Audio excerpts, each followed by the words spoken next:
L'aventure du Cirque du Soleil aura décidément coûté très, très cher à bien des gens, notamment la Caisse de dépôt et de placement du Québec. Le grand patron, Charles Hémon, a révélé que la Caisse avait perdu 228 millions de dollars dans la Caisse avec ce qui se passe dans l'organisation. Tout de suite, on va en parler avec Michel Nadeau, qui est expert en finance et en gouvernance. Bonsoir, Michel. Bonsoir, Paul. Alors donc, la Caisse qui a décidé de radier carrément 228 millions de dollars. Est-ce que la Caisse considère que c'est de l'argent qui est maintenant perdu oui. dans le Cirque du Soleil? Oui. Il est certain que la Caisse ne récupérera pas un seul dollar de cet argent-là. La Caisse avait investi 80 millions en 2015, mais au cours des 2 dernières années, elle en a rajouté 150 et je pense que c'est une erreur.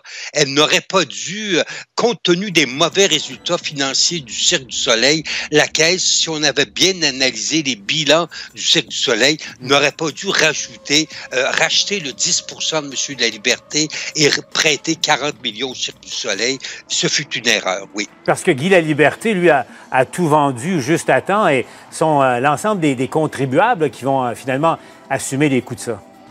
Oui, et la Caisse voulait assurer une présence québécoise. Je pense que le 10% qu'on avait mis en 2015, c'était raisonnable, mais au cours des dernières années, on voyait que le bateau était en train de couler, le chapiteau branlait dans le Cirque du Soleil, c'était pas le temps d'en rajouter. Il valait mieux laisser aller le cirque en faillite et ensuite participer au renflouement, au redressement de la compagnie. Mais malheureusement, je pense que la Caisse a investi trop rapidement.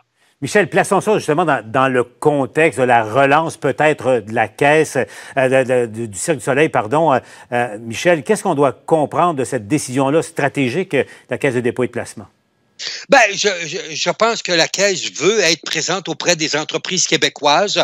Au cours des 6 derniers mois, ça n'a pas été une très bonne stratégie parce que les entreprises québécoises, plusieurs ont eu des problèmes, mais ça s'est corrigé.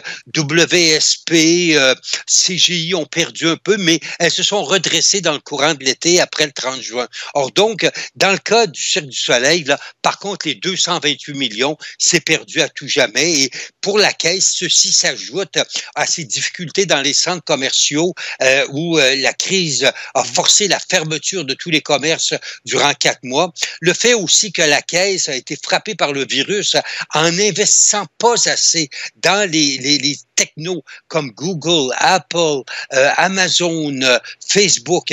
La Caisse était nettement sous-pondérée. C'est pour ça que la Caisse a fait moins 2,3% de rendement durant le semestre, c'est-à-dire 3% en bas de son indice. Si elle avait fait l'indice, elle aurait eu, comme un peu tout le monde, les rendements.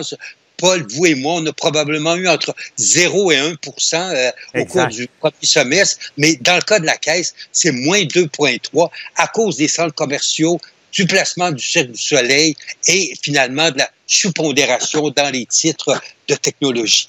Avant de se laisser, Michel, donc revenons au Cirque du Soleil. Ça veut dire quoi sur ce qu'attend maintenant cette organisation-là?